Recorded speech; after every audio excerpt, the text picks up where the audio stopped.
Good morning, students. I welcome you all for the online class of economics. Today we will be continuing with the new chapter, that is inflation. As we have already started the meaning of inflation, types of inflation we will be going there, and then demand pull and cost push inflations. Let us proceed with the topic inflations. When we go with the inflation topic, student, inflation is a situation of excess demand, means as compared to the income level of the people, as per the purchasing power of the people demands more the goods. In that situation, the prices of the goods automatically increases. As the demand increases, prices supply, definitely supplier of the goods will increase the price of the goods when there is a demand of the goods. So that situation where there is a excess demand, that situation creates a situation of high price in the economy as compared to the purchasing power of the human being. That is known as inflations. Let us see, the inflation is a situation of persistent and appreciable rise in prices leading to fall in purchasing power of money. According to Keynes, he said inflation is an expansion in the supply of money related to the supply of things to purchase. In the words of Amal James, he said inflation is a self-perpetuating and irreversible upward movement of prices caused by an excess of demand over a capacity to supply. Types of inflation we have started in our last class. There are many types of inflation. Let us recall the types of inflation. Very first, creeping inflation. When we go with the creeping inflation, student, the other name for creeping inflation is mild inflation. Little bit the inflation when starts, it is known as creeping inflation. Like creeper, it will start. It is present when the rate of inflation is maximum 3% per annum. Galloping inflation, mild inflation if uncontrolled takes the shape of galloping inflation. Price increases to 8% to 10% per annum. In such a situation, savings will be meager, affecting future investment adversely. Therefore, effective steps must be taken to control it and eradicate it. And that's why it is known as galloping inflation. So the mild inflation, which is uncontrollable, takes the shape of which galloping inflation.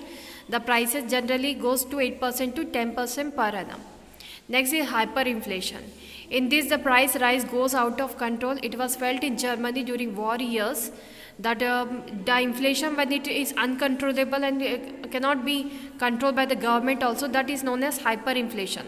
Prices rose rapidly until they were 1 million times higher than the pre-war level.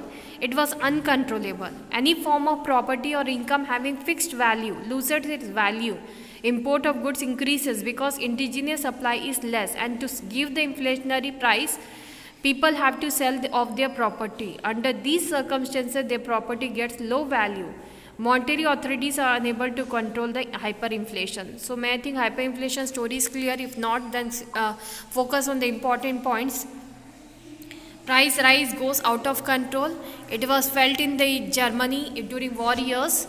Price rose rapidly until they were 1 million times higher than the pre-war level. That time Germany, it was saying. People lose their property. Why they lose their property? Because the supply of the product was less, demand of the goods was higher, prices of the goods was fluctuating, it was going on high. In that situation, to balance, people started selling off the property. When the people are not having, they are having the reason for selling the property, definitely, and then when the reason is to fulfill the need, definitely their property value will go down. People will ask them to sell the property at a lower price. So that was a situation of hyperinflation, which is not good for the people. Next comes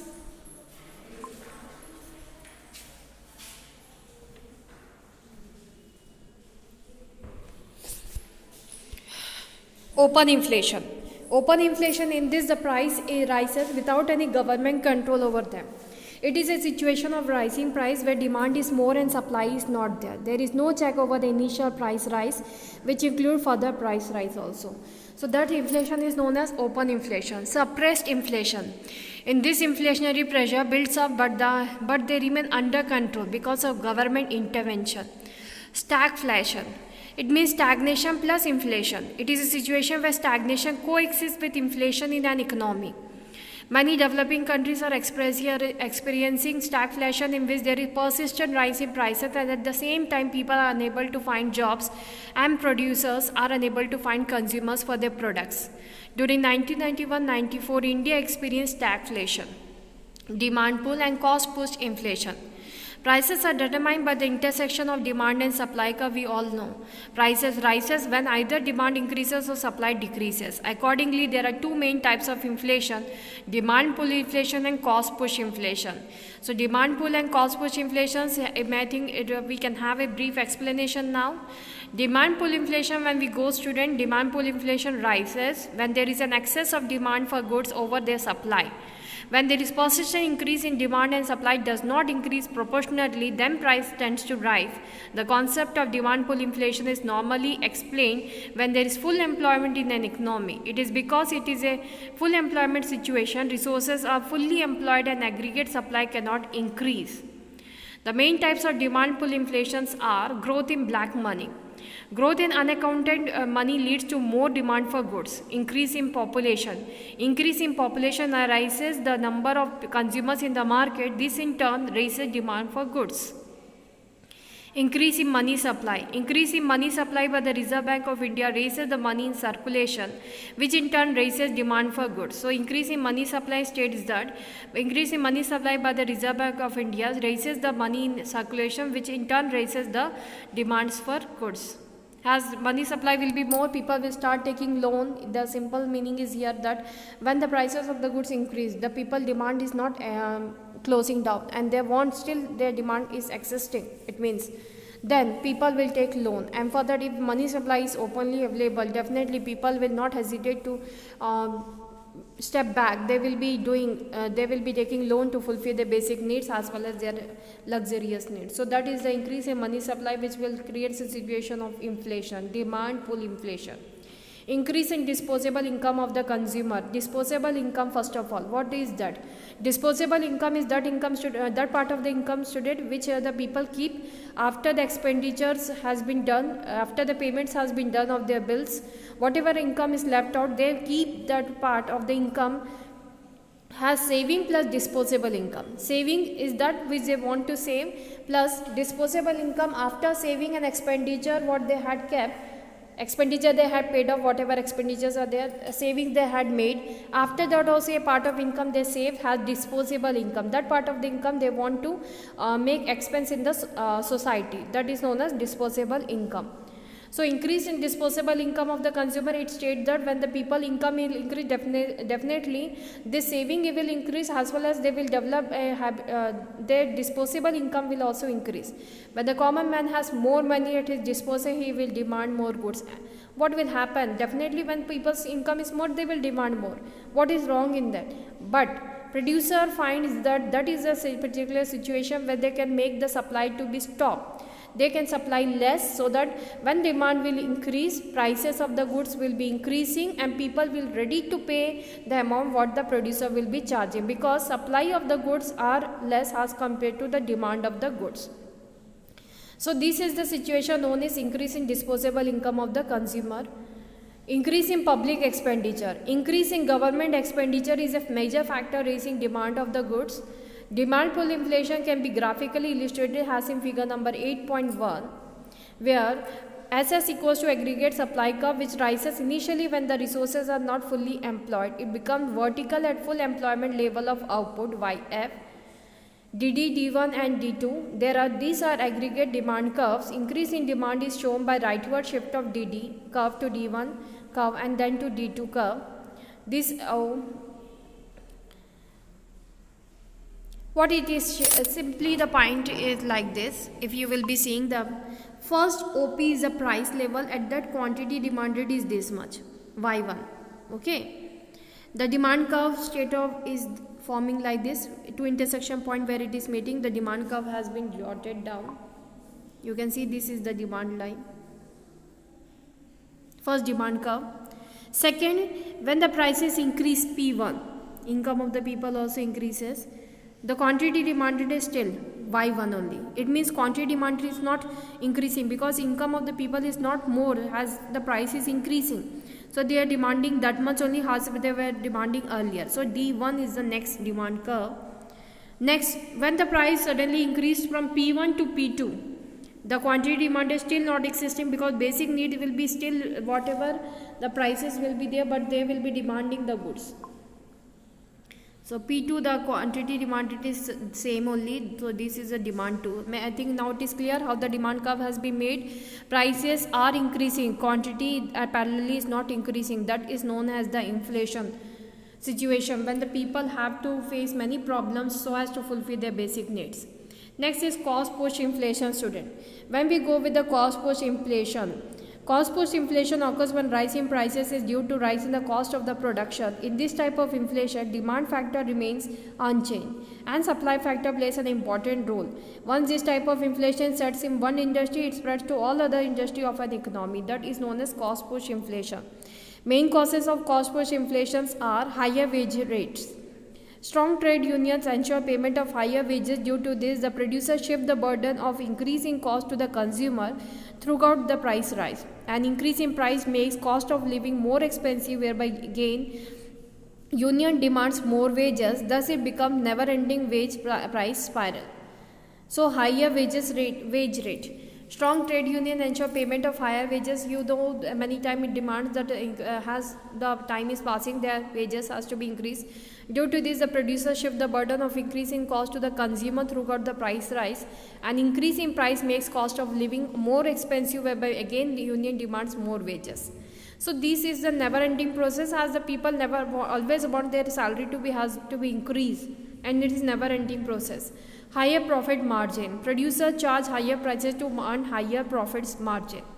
Higher taxes. Sometimes rise in the price of the commodity is due to increase in the excise duties and other taxes imposed by the government. Due to this, the producer raises the prices. So there is a higher taxes also. Sometimes what happens, the rise in the price of the commodity, what it happens due to increase in excise duties and other taxes imposed by the government. Due to this, the producer raises the prices. Fall in the availability of basic inputs. A fall in the supply of raw materials will raise their prices and hence increase cost of production.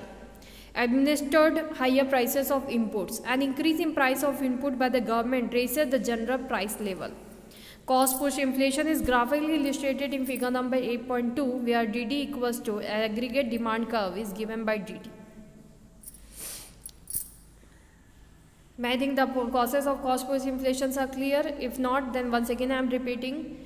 You know, it is familiar situation. Always the people the labor and workers always want their salary to be maximized time to time. And for that, trade union leaders are there who will be demanding more wages to the people, for the peoples. An increase in price makes cost of living more expensive, whereby again union demands more wages. This has the income of the people is not increased or will be increasing. In that situation, already the producer will start increasing the prices of the goods, thinking that in the near future the salary will be increased and the people will be ready to pay what the price of the goods is there. Higher profit margin, definitely producers always charges. Cost push inflation is also just because of producers' goal or the aim, that is to maximize profit. Higher taxes, definitely if the government will increase the taxes of on the goods, on the production of the goods, definitely the prices of the goods will be going increase, and this will create cost push inflations. Fall in the availability of basic inputs, what it says, if the inputs, the raw material, the basic need by the production will start. If it is not easily available, definitely the prices of raw materials will increase, the inputs will be increased. And when the prices of input will increase, definitely the output price will also increase, which will again create a situation of inflation. So this inflation caused because of cost of the inputs has been increased. So it is known as cost push inflation. Administered higher prices of inputs, in which it is saying an increase in prices of inputs by the government raises the general price levels. Causes of inflation, when we see, figure 8.3 gives list of factors leading to inflation in India. Causes of inflation are three. Very first, demand factor, supply factor, monetary and fiscal factors. Okay. Demand factor and supply factors, when we will be seeing there are the three causes of demand factors. Supply factor 6, and monetary factors, there are 2 factors. Okay. When we go to the demand factor, students, growth of population. Definitely demand increases just because people, not because people are demanding more, because the population is also parallelly increasing. So increase in population by 18 to 90 million and so on will increase the demand for foodstuff and other materials. The continuously rising population is responsible for the widening gap between demand and supply in almost all consumer goods and services. Definitely, supply we cannot be increased as per the population is increasing, and in that situation when supply is less and demand is more, prices of the goods will automatically increase. Demand pull inflation, rise in employment and income. You are seeing as the population increasing parallelly, people are not getting employment, job opportunity, but prices of the goods are stabilized. There has been a steady rise in employment rate. This has resulted in higher income and consequently greater demand for goods. The result has been a continuous rise in price and demand pull inflations. Increasing pace of urbanization. Definitely, people are moving from rural area to urban area, and the urban area population is increasing. Rate of urbanization has been rising. This raises the demand for superior goods by the migrant population due to demonstration effects of urban areas. It's showing that when people move from rural area to urban area, their way of living the life also changes. They also demand the goods which is less produced as compared to the population of urban area. So that will increase. Definitely demand is more as compared to supply. They will increase the prices of the goods, and that's why they are creating demand pull inflations. So these are the inflation just because of demand pull inflation. Next class we will be moving with the supply factors and monetary factors of increasing inflation. Thank you for today's class. Have a nice day.